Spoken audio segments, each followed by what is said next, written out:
this is Raina Campbell, your Chief Dream Driver, and welcome to the No Parking Podcast, where through conversations and discussions with creators like yourself, we'll find interesting approaches to help you take your dreams out of park, put them in drive, and ride towards success. Hey Dream Drivers, welcome to episode 40 of the Dreams and Drive No Parking Podcast. And today our guest is Nicole Walters, who is an income strategist who teaches people how to turn their passions into profits with her online training programs.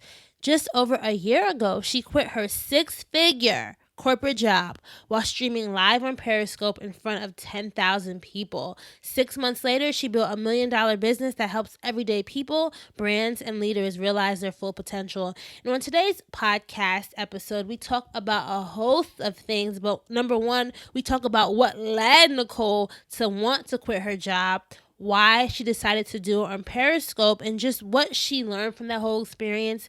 We also talk about how she knew entrepreneurship was for her and how she felt when it was finally a reality. Other things we talked about include, business lessons that she learned from the corporate world that she incorporates in her business today, what building a sustainable business really looks like, a strategy for figuring out how you can get people to buy your product, monetization tips for bloggers. So if you're a blogger out there who wants to know how to get paid, then definitely listen in.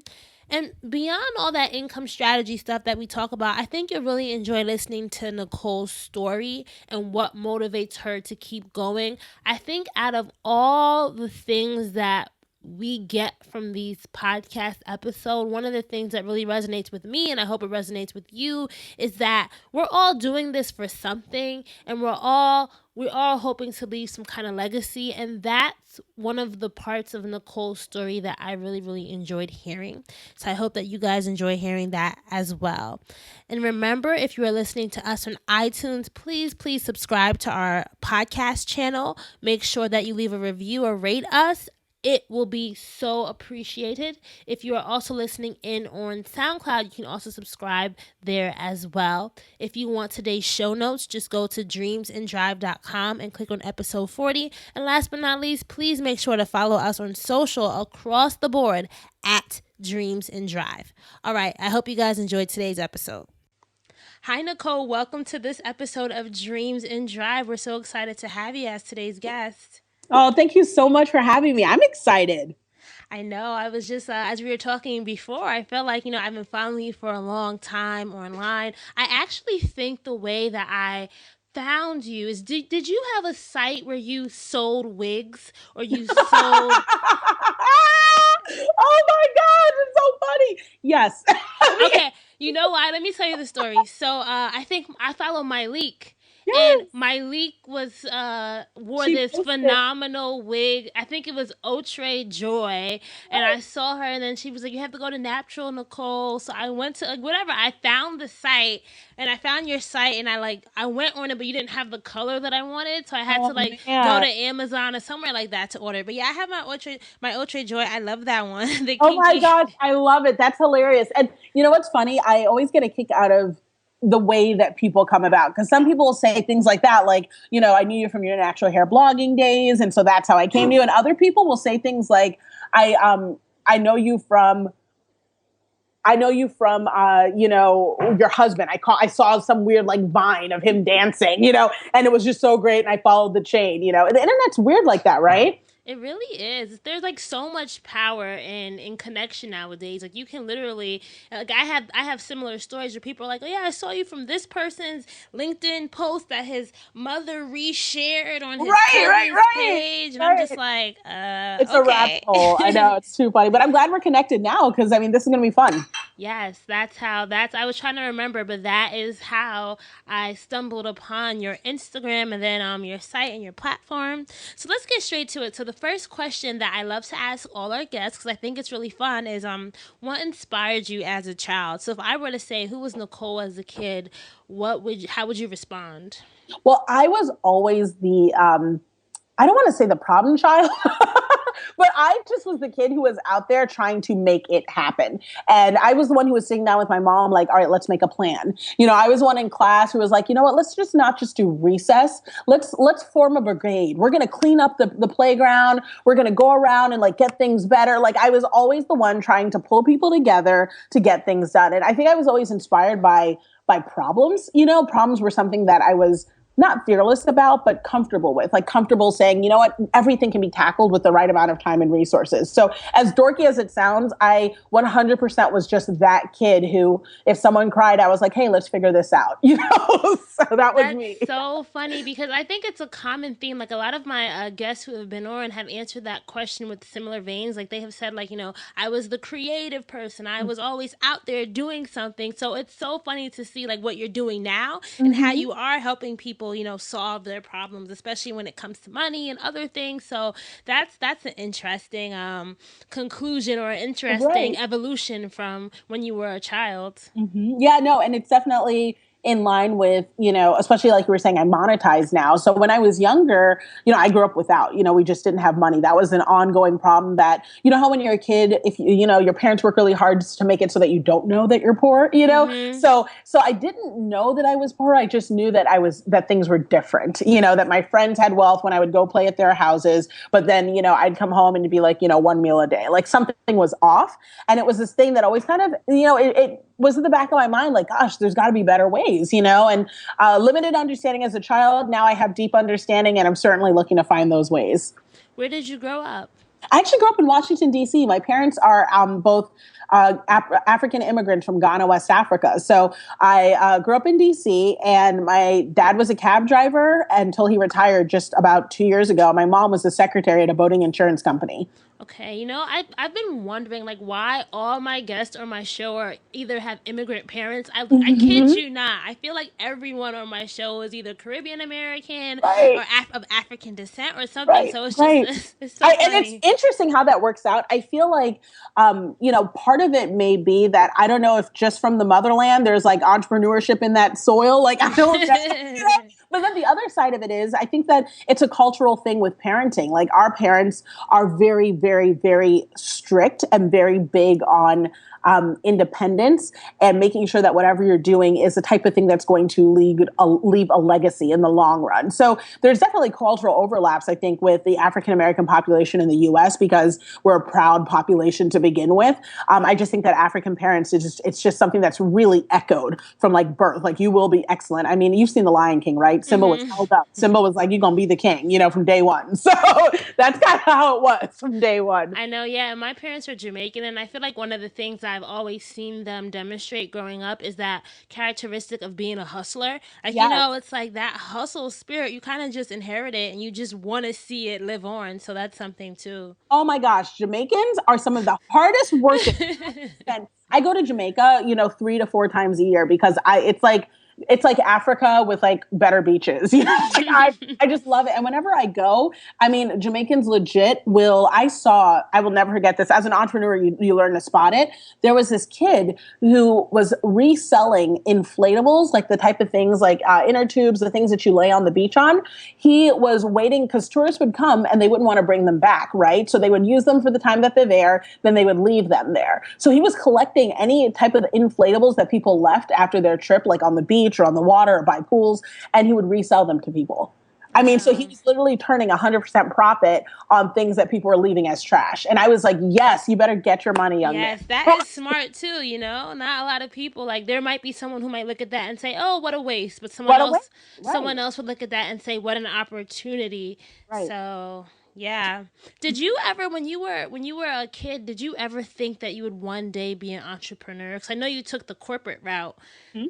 So, yeah. No, to be completely honest, no, I didn't. It's funny because as much as my parents were raising me to be independent thinking and high achieving, it was within the constructs of what's appropriate in society. So my parents were very big on the whole, you will be a doctor or you will be a lawyer. You have two You have choices, my daughter. You have choices, except your choices are doctor or also lawyer. Like that's how it was. And they wanted me to have a very traditional American dream. So I did that, and I got it, and I was a senior executive at a multi-billion-dollar corporation. So I did everything that I was, quote unquote, supposed to do. But what was always nagging at me was I felt like I couldn't direct my life to really maximize the impact that I could make in this world. And knowing that entrepreneurship is the only place where I'm not defined by someone else's terms. And it made a lot of sense for me to jump.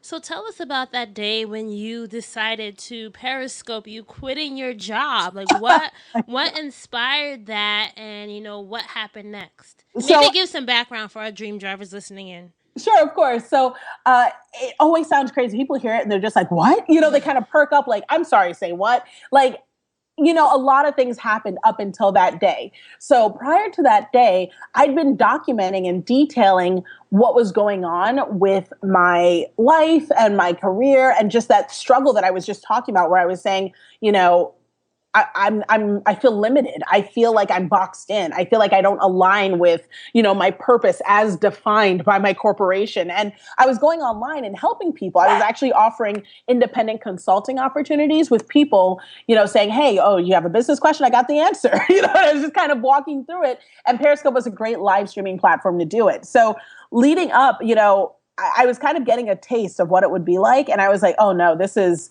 it. This is it. I need to go private. I need to consult privately. And that day, prior to that day, it's just funny. Whenever I talk about it, I get all the emotions back. It's just like, I remember, I took a 3-day sabbatical, basically 3 days where I was like, you know what? I need to sort out if I'm going to quit. I can't keep going back and forth. And if I am going to quit, when it's really going to happen. So I booked a hotel room for 3 days. And I said, in these 3 days, I am going to build a landing page. I'm going to do this, 3 uninterrupted days where I don't have to listen to anyone else's feedback. And I'm just going to grind for 3 days and see what I can build, what I can do, and what it looks like. And if this is something I'm going to do, then I'm going to do it. So in those 3 days, it was just kind of like, I got to quit. This is where I'm supposed to be, So I went ahead and I got online. And I told everyone, I wasn't intending on quitting in front of a single person. All I intended on doing was saying, I'm going to quit my job. I'll call you back when it's done. That was the plan. So when I got on there, it was simply just to say, hey guys, today's the day. I'm freaking out, but just wish me luck. Pray for me, please. And I'll be back. Right. So at that point, people were like, because I had an appointment with my boss. I was like, okay, it's 3:00. I'll call you after. Well, everyone was waiting. And I got back on later to be like, look, he isn't answering. I don't know what to do. I'm freaking out. What do I do? And everyone's like, yeah, no, keep us on the line. So when people were like, keep us on the line or keep me on the line, I was like, well, okay. It just felt like the honest thing to do. And so I super texted my husband really fast on the side. And I was like, look, I need you to look up, is it even legal for me to keep them on the line? Because I didn't want to do anything that would either be unethical or inappropriate or, and I'm married. So I didn't, his opinion matters. And so my husband was like, no, in the state that my boss was in, he was like, yeah, it counts. Just all you have to do is it's basically a one-sided phone call. You can't actually let him be recorded without his permission, that type of thing. Mm-hmm. So kept everyone on the line and I went through the conversation and cried and had a freak out and all that good stuff. And I didn't even know if my boss was going to answer, and he answered. It was an amazing day. And I think 10,000 people tuned in. Live? Live. Yeah, live. Wow. Transformative. And then after that, I had replays and reposts and retweets. It was on Twitter. It was crazy. It was just wild. It was just wild. I still think back, a year later, and I just can't believe that that's how it went down. But it was almost like if I didn't go out that way, I probably would have run back. You know what I mean? So what was that feeling when you finally got off the phone with him? I'd say relief. Mm-hmm. It gotten to a point in my career where I was kind of this is a heavy weighted thing and I feel restricted. I can't move anymore. I can't do the things I need to do. And the next day I had an event for my natural hair blog, and I had, I already had money coming in from this business that I'd been building with private consulting. And I just felt like I could finally be where I needed to be without the pressure of, oh my gosh, I have to check in for a call, or, oh my gosh, I have to be in 2 places at once, and So there was a lot of relief there about the freedom of my time. I'd say probably, just to be completely honest, like a week or two later, it really did hit me like what I had done. But I'm really blessed. I was surrounded by a good support system. I have a great mentor. My husband was supportive. And I mean, people were just surrounding me with so much love that it was okay. Like it was okay. But I still get scared sometimes. Sometimes I'm even this month I didn't hit my monetary goal. And I was like, I still had a great month. I had a 5-figure month, but I've been fortunate and blessed enough to have 6-figure months, and it was a 5-figure month. And I was just kind of like, I didn't hit which by the way is crazy, like to be like upset about that. I'm like, I wish I had a 4-figure. I'm just like, for real though, like it's crazy to be upset about that. It's just a matter of what I'm trying to build, what I'm trying to do, and like with the goals that I'm used to, and the fact that like I came up short, like I'm not kidding. I straight up had anxiety like the past couple months. Like, am I not doing it? Like, am I like, is this sort of thing winding down? What's it going to look like? Like freaking out. You know what I mean? Like like when you grow up poor, you're just scared to go back. You know what I mean? And obviously this is nowhere near poor, but like I have overhead, I have employees, so it's an ongoing struggle. That's entrepreneurship for you. I was just going to say that, there are positive parts to entrepreneurship, the idea of having your own schedule and basically creating a vision and executing this vision that you believe in. But at the same time, there are so many other scary parts of it that a lot of people don't realize. They think it's all sweet and sugar and rainbows, and then they get that tax check, or then they get, something, and it's just like, oops, I wasn't thinking about this. Yep, exactly. No, I mean, that actually happened to me. The end of the month, so I launched my products and stuff in late July, and I filed my taxes the following year. And so it's just from like July until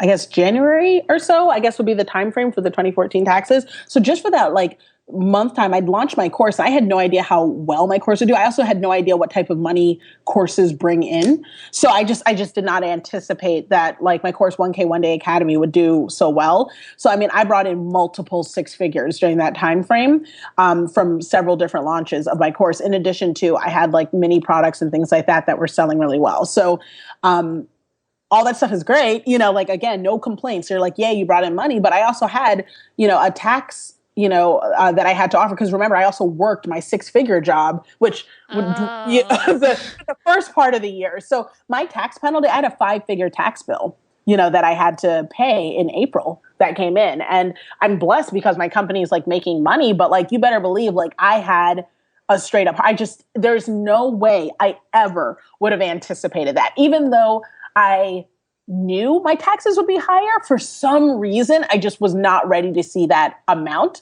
And I recognize that, like, I mean, billionaires pay $1 million in taxes. Like, that's just what it is, but you're still a billionaire. So hooray, right? So it's like just that adjustment. Like I've never had to cut a check for my taxes before. Like I actually took a lot of pride in balancing my checks out. And so like having to do that, I was like, oh, this is terrible, but yeah. I set aside 20% regularly, and that's that covers it, but it's just kind of having to write that check from that savings account was like, for real? Oh man. It's good that you had that cushion. It's good that you at least had made enough so that you were able to, Yeah, because if not, I mean, that's how they'll get you. You hear about it with the celebrities all the time where it's like, we're putting a tax lien, you owe like 1.2 in back taxes, and you're just like, dang, like, and the thing is, like, that's crazy is that's hard to get up, like, from under, like that sort of thing can really break you as a person. So just putting away 20% from jump is like a basic level. It'll make it hurt a lot less, So what techniques did you think you learned in the corporate world that have helped you as, over this past year of running your business full time? Sure. So there are 2 things that I think really helped me. So I actually worked in business development and product development in the corporate world. So for like a major multi-billion-dollar healthcare company. So when I came into that corporation, the division that I was in didn't exist at all. I was one of the first like 3 people that was in that division entirely. So I basically had to create products, like huge products for mass delivery. I had to, create and assist with the marketing and sales of those products, including building their online systems and things like that. So So unlike, a lot of people who I think get into this space, where they're sort of leveraging maybe a marketing background or branding or graphic design background or whatever it is they were doing before, I am literally doing the same thing I used to do before. So that's great because it means that I'm very comfortable with what I'm doing in terms of, how to navigate and change products and info products and all that stuff. Like it's so easy to talk about. But what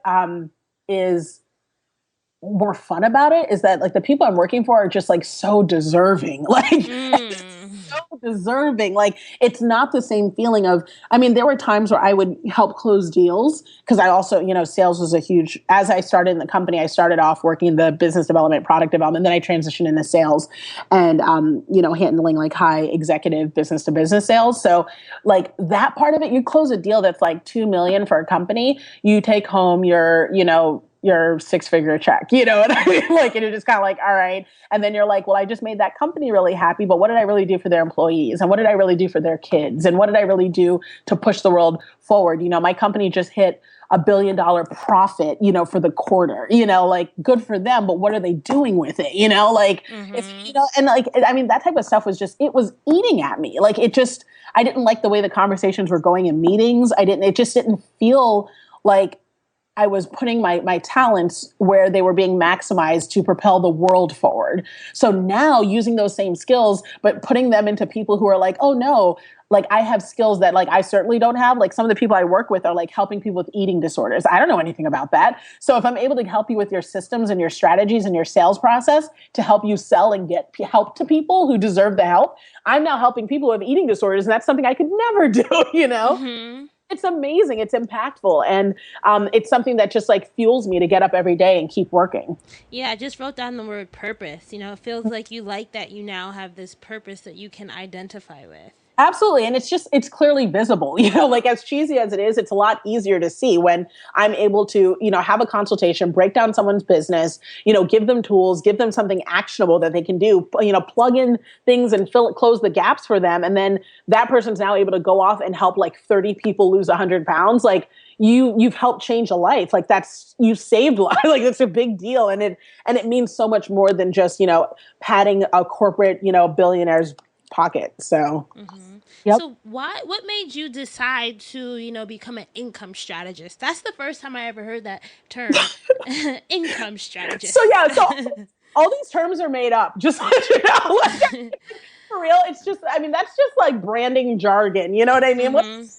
Is at the end of the day, all I am is helping people figure out a way to make sure that they're attaining financial independence, making sure that they are generating the income they deserve. And above all else, that what they're doing is sustainable. That's the thing that I focus on is that, are you building a business that's focused around like feast or famine, meaning like I make a ton of money at once and then I don't see anything again until the next launch. Like that's not sustainable. That's so stress inducing. It's just not what you want to do in business, and corporations don't run that way. So, those are the strategies that I'm bringing to regular people. And what made me realize that was right for me is that's already what I'm doing. And again, I liked my job. Mm-hmm. I like who I was working for. So it's something that when I got on Periscope and I started talking to people about it, and prior to Periscope, I was talking to like my blogger friends. Like I had a pretty rich blogger network of friends who, as I sort of started booking bigger gigs in the blogging world, I had friends who were, very big, and they were like, I make no money. And I was like, what?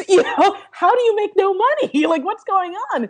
And so many people were focused on popularity over profitability. So I was like, well, let me come in here and tell you, tweak this and tweak that, and, oh, you're not doing this? Well, that's a no-brainer. This is what we do, at my company. And like, once people started doing that, they're like, oh my gosh, this is working. I was like, oh, I have a thing. I didn't even realize people needed help like that, So it just made sense. Like it was where I fit.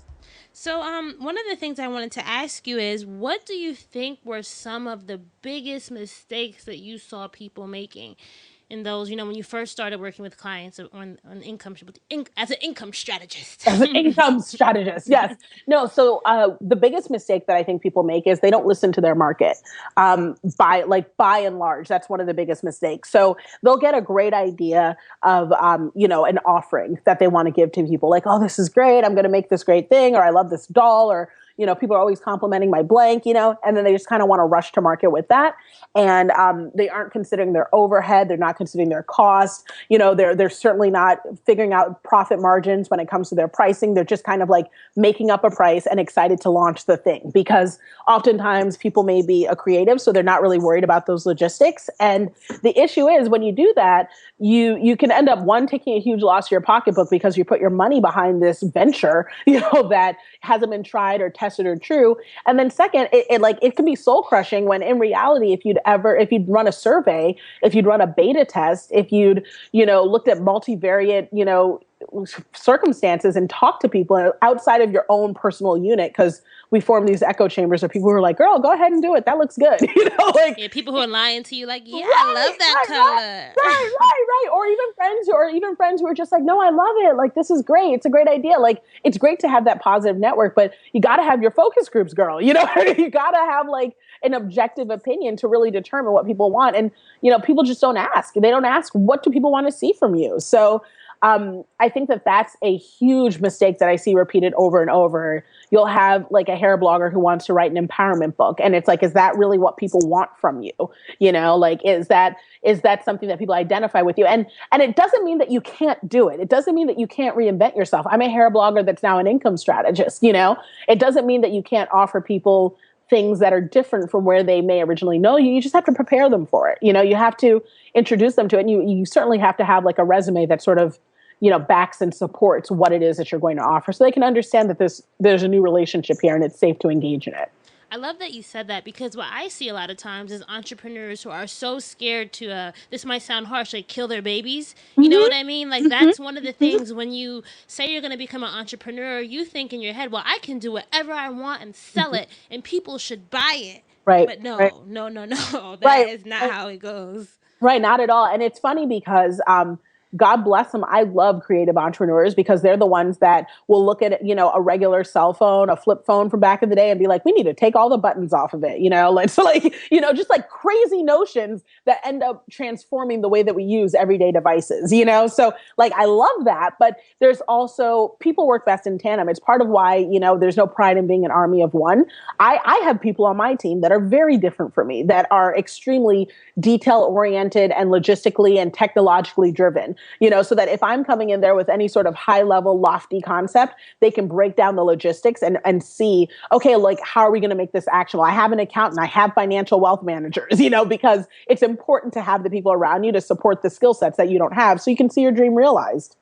Definitely. So I think that's a good segue into what I wanted us to really zero in on today is tips that you can give creative and lifestyle entrepreneurs, because that's who our dream drivers are, on how they can really start driving revenue, driving sales, and building that income in their business. And I was on your website and I saw that you had 4 different steps. You had find clarity, grow your network, gain confidence, and then monetize your life. So maybe we can let's think of a fake entrepreneur. Okay, let's think a fakepreneur.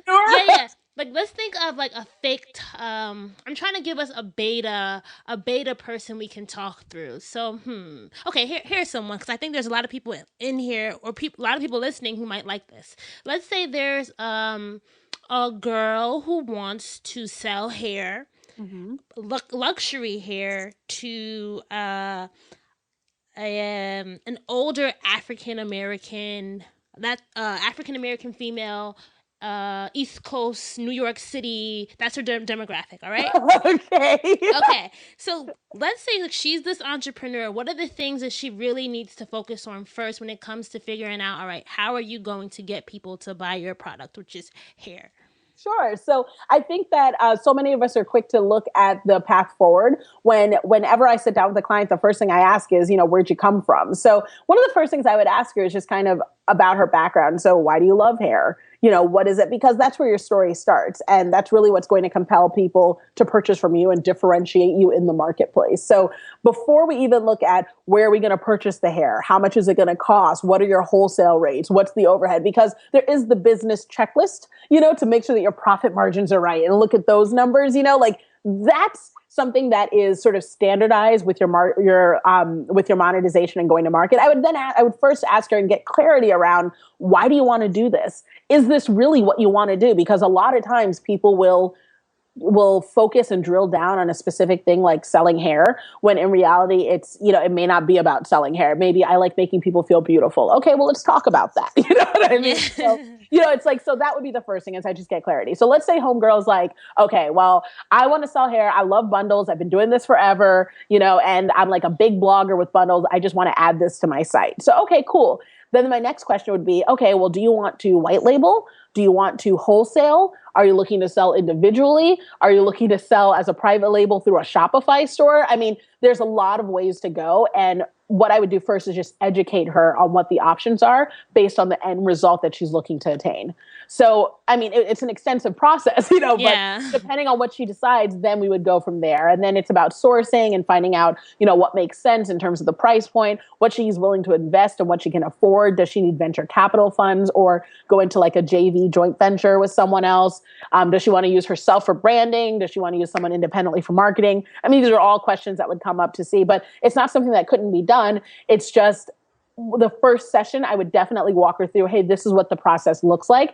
Is this something you're ready to sign up for? It's not as simple as just saying, I'm going to go onto Alibaba and just buy a bunch of bundles and then throw up a Shopify store and start selling them. That's not the best way to do it. And I'm just going to make up the numbers because I think people will pay about $150. Like you don't want to do that. There's a lot of elements that go into it and calculations. So that's what it would look like if I were to walk her through the process. All right, so let's change people now. So let's say that there's someone who is, and I'm just actually giving you people that I know. So anyone who's listening in, first and foremost, I did not know this. I'm not talking about anyone specific. No, that's not what I mean. I'm thinking about people that I know that I've seen. Like, I've seen people like this. There's like lots of people. I don't mean it like that. I mean like people that I've seen online, questions that I had from dream drivers, lots of different things. So let's say there are people, because there's a lot of bloggers in our network. Let's say you're a blogger and you don't know if you should just go the product review route or if you should try to build a brand. Like and you've been a blogger.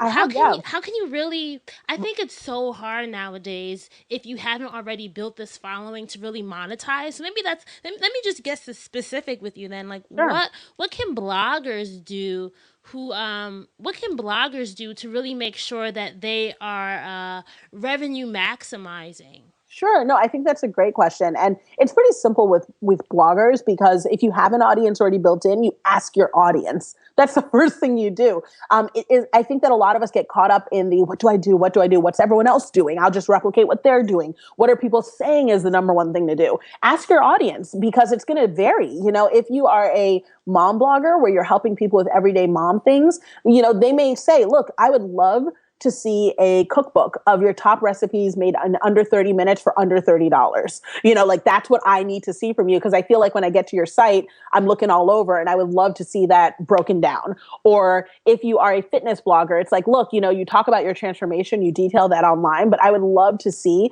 a clear guided workbook that's comprehensive with a motivational audiobook that has, your workouts in addition to your meal plans, and I will pay for that. You can literally just ask your audience and they will tell you what they're interested in or what they're not interested in.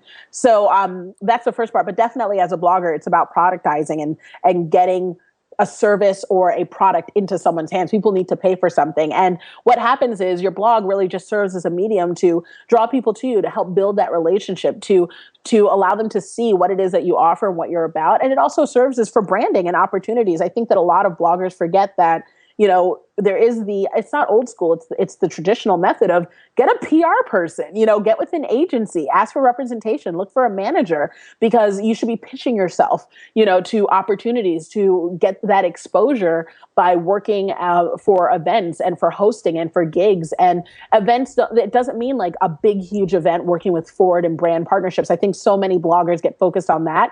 When I was blogging, one of the ways that I got exposure was I did a lot of local, and I was never that blogger who was like, I'm way too big to do this opportunity. I was always the blogger who was like, oh, that sounds cool. I'll show up, So, and when you do that, you get photos, you get info, you get networking, you get contacts. And oftentimes, if it's an opportunity where they can't pay you to be there, or it's kind of on the smaller side, they'll let you have a table where you can sell your products that you have there to get that additional exposure. And it's interesting because we live in a world right now where I think that so many of us are wanting it kind of quick, fast, and in a hurry. Mm-hmm. And they're forgetting that we're forgetting that like the tried and true old school methods of literally burning your CD and standing in a Walmart parking lot and handing that bad boy out, like those still work, those still work. And that's really where I would talk about differentiating yourself in the marketplace as a blogger is like, just get back to some of these tried and true methods because they can actually work for you.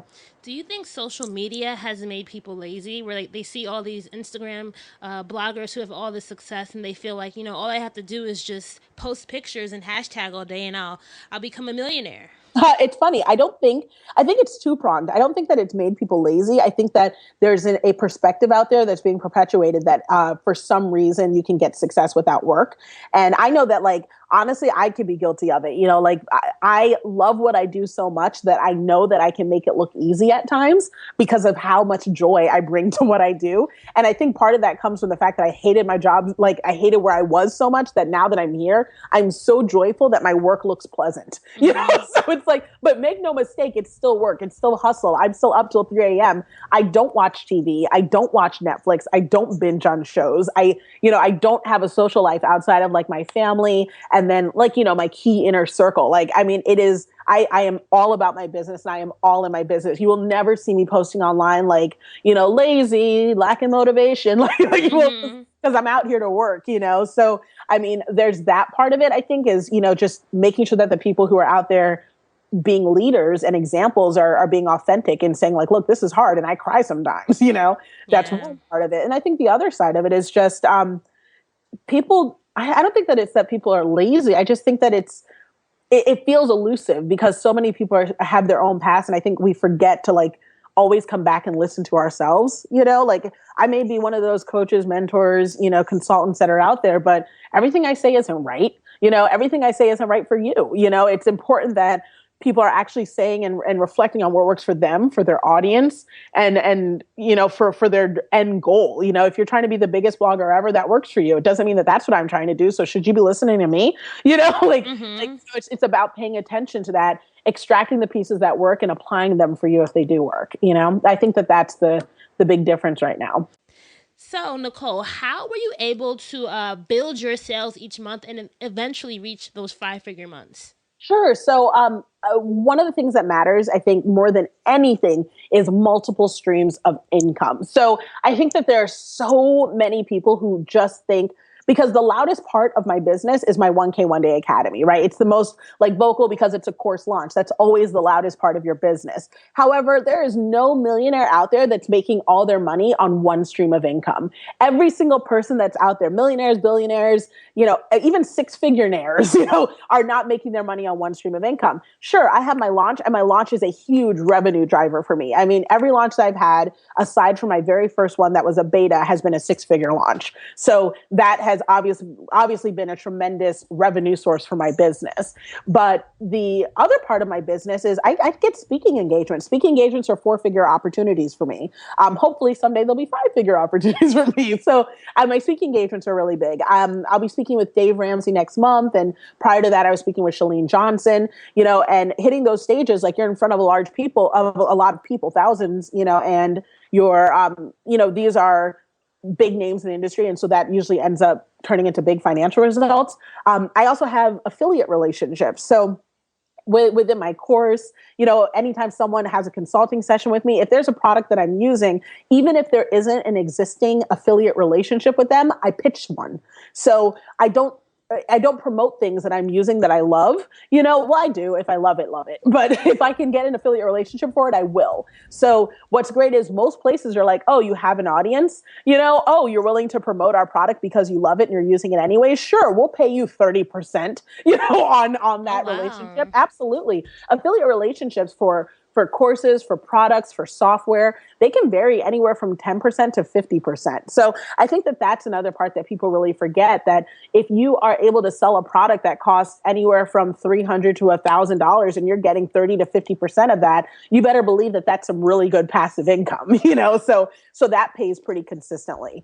And I think that we also get very lazy with that portion of our income because God bless us as women, we stay recommending things, to everyone. And as business owners, people are like, oh, how did you do this? And that's how the entrepreneurs, that's how we get by. We're like, girl, what podcasting software do you use? What editing do you use? Like we just talk about that stuff naturally. It's just no one does the legwork to then go and say, hey, company, I've been promoting this and I've sent you 15 new customers. Can we have an affiliate relationship? So if you do that work, there are so many coins to be picked up there. So for me, that's a huge driver in my business as well. I also make, I have mini products. So I have info products that generate me income. And those are just like latent products that I filmed. I think I have like 4 or 5, and they're just mini courses around specific issues, like niching down. A lot of people they think everything has to be a course, but you can teach a mini product about one thing, like how to make a good logo, like that's just the one thing. And that can live on forever, and it doesn't require management, and it's inexpensive with no overhead. So that generates income. I also have consulting. So consulting is another form of income for me. If someone wants, I don't offer it publicly, but if someone wants a one-on-one consulting situation where I'm evaluating your website, hitting up my team and seeing if they can help you with anything, going through your business, writing out a strategy, and basically looking at you the way that I looked at my corporation that I worked with, there's a fee that goes for that. And, my fee is 4 figures. So 4 figures for in 90 minutes. So, that obviously is a, generous source of income. And that fee is actually consistent. It's actually less than what I made in corporate America, if you really think about it. So it's like, but it's because I'm working with the right people. So when I look at that and those numbers come together, that's how you make those 6-figure months. A chunk of what you're doing has to be passive. I could not make 5 and 6-figure months if I wasn't making money while I was sleeping. So I think that's the biggest difference.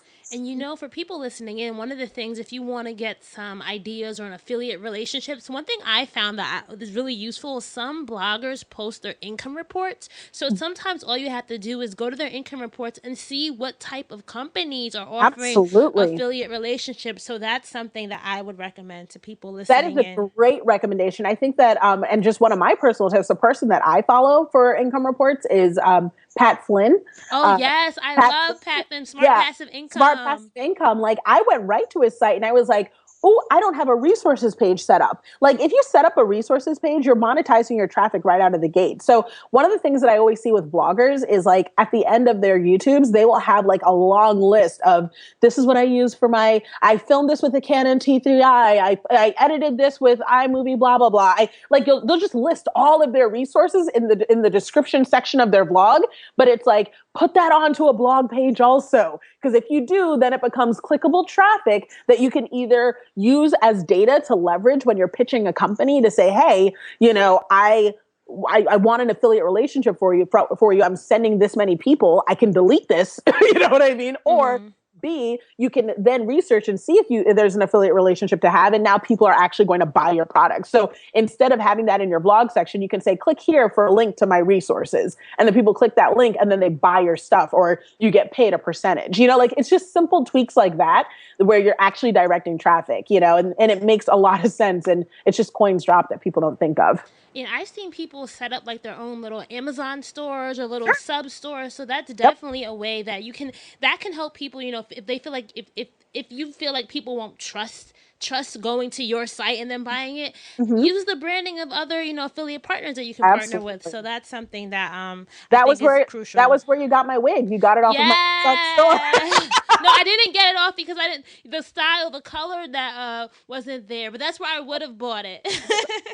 So what are your tips for people who are trying to figure out how do you build that audience? Because I think, you were talking about how you have all these different revenue streams, but you need someone to pitch it to, right? Like, you need that audience that trusts you. So what are some of the things that you did over this past year to really make sure that you were building a qualified and interested audience? So there are 2 things that I think people need to do, and I think they'll work for everyone. The first thing is, a hero platform. hero platform means instead of trying to be everywhere at once, pick one thing.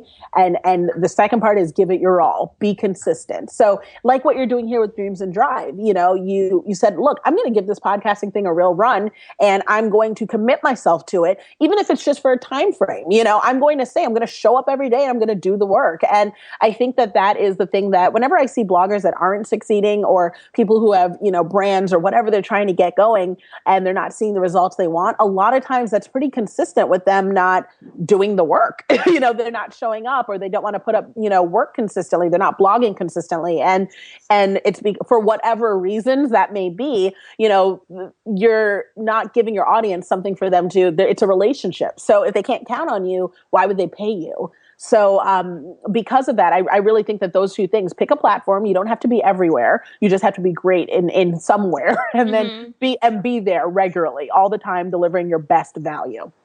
All right. I think that's a great tip. And that's something that I've definitely seen, even with me, it's like I said, for this 1 year, I'm just going to focus on podcasting. Like I could have tried to build like a multi-level site or even tried to do all this different stuff. But I'm like, no, I'm just going to put an episode each week, promote the hell out of that episode and see how that grows, because you really need to get focused and really understand your listener. Absolutely. And you're nailing it. I mean, I've been listening to, especially before we got online, I was listening to a few of your interviews and you're nailing it. You have like a system. People know what they're coming here for. There's high value. You have the right people. I mean, before you know it, you're going to be booking ads with Oprah. I wish. I might give her a month free just because I like her. But then you're too kind. You're too kind. So, Nicole, what do you think has been like the biggest challenge that you faced over this past year, and how are you overcoming that? I think my biggest challenge is adjusting to what this means in my personal life, entrepreneurship. So settling into entrepreneurship for me has been pretty natural. I love what I'm doing, so it doesn't feel like work, right? Like, I mean, it's hard, it's stressful, I have my moments, but it doesn't really feel like work. It feels like just showing up to get there every day, right? But the part that's been the hardest adjustment has been like balancing my kids and, making sure it fits in, because I love what I'm doing so much that this is where I want to be all the time. But I also need to be at home all the time, and I also need to mentally like be present with my children. And so that's been hard. And then also shifting friends. So when you shift into entrepreneurship, your focus, like there's something, I have never worked so hard for anything in my life, right? Like no one goes to a 9-to-5 job and says, you know what, I'm going to stay here extra just to make sure that they make another million. You know what I mean? Like nobody's doing that, right? So it's like, unless you work at like a nonprofit or something, right? No one's doing that. So because I've never worked like this before, it's changed my relationships. Friends that I had before, they're like, some of them are like, girl, I appreciate and admire your hustle. Other friends are like, I don't really get it, like I don't understand this, or, what's this all about? Like, and not only do I not have the time to explain it, but I also am aware that like, it's one of those things where some people are going to support it and some people aren't, and you just have to keep your focus. Not everyone's going to love what you do. Not everyone's going to like it, and not everyone's going to get it. And you just kind of have to keep pushing forward and not let that affect you. I love that you said that, because I know that's even something that I'm struggling with too. Is like, what are you going to be happy with sacrificing, right? There's so many sacrifices that have to be made, but the people that stay with you throughout those sacrifices, that's how you know those are your real ride or dies. Absolutely. And I mean, and that's really what it's about. Is I realize like you don't need everyone, like when you look at companies like Ford and Walmart, like these are companies that are huge billion-dollar companies, and not everybody drives a Ford. Not everybody shops at Walmart. You don't need everybody to get to your goals. Definitely. All right. So I have one last bonus question before our lightning round. Sure. And I forgot to ask you this earlier, but I love Shailene Johnson. Like, how are you guys like, so cool? And how can I be cool with Shailene too? Oh, can I be cool with her? I'm dying. Oh my gosh. Yeah. So it's funny. Our whole life, our whole relationship's weird. Like I'm a big believer in, like, I'm a woman of faith. Like I'm a big believer in God sending the right people when you need them. And, I was on Periscope, just kind of doing my thing. And Shailene popped on one day and saw it. She was just like, oh my God, you're dope. I love you. And I was like, for real? And here's the thing. I didn't know who she was. Like, I didn't know anything about her. I didn't know about her as an entrepreneur. I didn't know about her. Like, I'm thick. I didn't know about her for working out. Like, I didn't know any of that. So she reached out to me and was like, hey, I love everything you're about. I think that you're going to be huge and I want to mentor you personally. And I was like, girl, I don't have that type of money. Like I don't, and she's like, no, like, I just want to support you and I want to be there for you, and just like, let me walk you through some of these things. And she has, so having been with her and working with her, I've just found that, she's exactly what I needed when I needed her, because she helped lift me up and give me faith in myself where I wasn't sure if I was good enough, and she's really helped guide me in a way where it's allowed me to keep family first, because you can get caught up in the hustle and that's my inclination. And she's been really good about saying, nope, nope, nope. Doesn't matter what you make or how much you make or how many people you help, it doesn't matter if you don't have your family, you got to keep that together. That's got to be your focus. And she's really kept me grounded with that. And, now we're like family. I mean, like after I got through like my first launch and like I'll go over to her house. She like, my kids call her Aunt Shalene. Like, we talk almost every day. Like, so it's great because we have this amazing relationship, but, started off as a mentorship, turned into a friendship. So I'm really, really blessed to know her. And it's so amazing, and not even amazing. I think it's so important to have those mentors in your life, especially early on when you're just starting out. Because imagine how much like inspiration and motivation she gave you when you could have easily given up in those first few months. Oh, absolutely. I mean, there were moments where I just flat out didn't believe I could do it. And there are times now where I'm just kind of like, am I really like any good at this? Like, so-and-so said that they don't think I'm any good at this, and I'm just kind of like, oh, like I tried so hard, and then I'll think, I'm like, you know what? But Shalene's been doing this for a long time. She's in this industry and she believes in me. And she's someone that I know is like reputable and credible. So if she's saying I can do it, like I can't let her down. I got to show up, and I prayed for her, I prayed for the right mentor to come in and I just kept being out there giving value and doing my best. And, when those two things come together, God delivers. Agreed. Mm-hmm. So let's go into our lightning round. So this part of our interview, I'm going to give you a prompt, and I want you to tell me the first thing that comes to mind. And remember, this is going to be the whole parking gear shift metaphor, okay? Oh, geez. All right, here we go. With just one word? All right, just go ahead. Yeah. All right, you could, whatever your response is. Like, I don't try to tell people, just leave it to one word. Blah. I don't try to tell people how to respond. Just tell me the first thing that comes to your mind, okay? Okay, cool. Okay. All right. Park. It's okay to stay in one spot sometimes. Reverse. You want to look back, but you don't want to go back. Neutral. The one place you don't want to be, you always want to be in motion. Drive. The one thing you need that's going to actually get you someplace. See, that wasn't too bad, right? No, it wasn't. It wasn't. Oh my gosh. I was like, am I making sense? Oh my gosh, that's fun. I like that. It's funny because on one of the episodes, one of my friends interviewed me and he did the same thing. And I was so stuck. And I think for one of them, I think it was reverse. I said chains. And he was like, Raina, what are you thinking about? I'm like, I don't know. I don't know, right? I don't know. And I can't, Lord knows I can't answer in one word with my wordy self. I was like, full sentences. All right. So, if you want to be a dream driver, you have to have the keys to success, Nicole. So tell me 3 things that you think every dream driver needs in their toolkit before they hit the road. So the first thing they need to have, without a doubt, is focus. I mean, like focus like nobody's business. You need to figure out that one thing you want, whether it is changing the world or making a certain number or improving the quality of life for your family. Whatever it is, you need to have that in your head and you need to be just single-minded focused towards crushing that. That is important because it'll keep you pointed due north. So whenever life will distract you, and it will. The second thing that you have got to have is authenticity, because you're going to have ups and downs in entrepreneurship that you're not going to be able to hide from your audience. Like whether you are online or private. So if you run a flower shop at the local, place, you're going to have a day where you're not going to want to get out of bed or you're frustrated. So you're going to need to know how to, wake up still, put a smile on your face. But if someone says to you, hey, what's going on? Gosh, I'm having a bad day, but you know what? I'm so glad to work with you today. Like you need to be able to be authentic because, it's so much easier to be yourself in this business. And then the very last thing is a great team. Whether or not you have that to start or it's something that you think you're going to need to find later, everyone's going to. You can't do this by yourself, partly because none of us are everything. We all need to bring attributes, to our business from other people that are truly going to get us to succeed and bring the most to our audience. So those are the 3 things. Thank you. And last but not least, I want to ask you this. What keeps you going? Like, what's that personal motivation for you? So it's really funny because I'm a monetization person. A lot of people think it's like, oh, it's the money. This girl, she's out there getting that coin, that type of thing.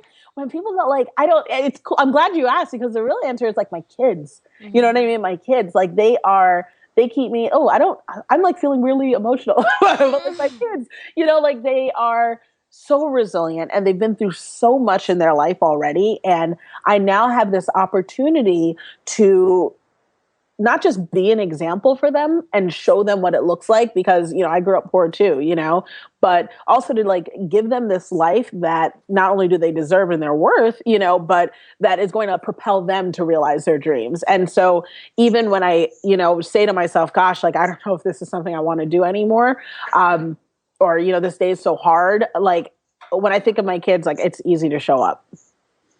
Thank you so much, Nicole, for sharing your dream driving story and your keys to success. And I know our dream drivers listening in have, really learned so much. I know I have, and I just feel so inspired. And I'm like, you know what? I need to go get really clear, get really focused, start building some products. Or no, next year, 2017. You're right. Because I'm focusing on the podcast. I love it. I can still make a plan, though. I can still plan. But yeah, thank you so much, Nicole. No, I love it. Thank you so much for having me. I just wish you so much success because you are very, very good at this. Thank you. Thank you. All right, thanks for listening to episode 40 with Nicole Walters. I hope you enjoyed listening to her dream driving story and her sharing her keys to success. As always, if you enjoyed today's episode, please leave us a review on iTunes. Let other people know what you thought of today's episode or what you just think of Dreams and Drive in general. It will be very much appreciated. If you want today's show notes, all you have to do is go to dreamsanddrive.com and click on episode 40. Thank you once again. Keep dreaming, keep driving, and we'll talk to you next time.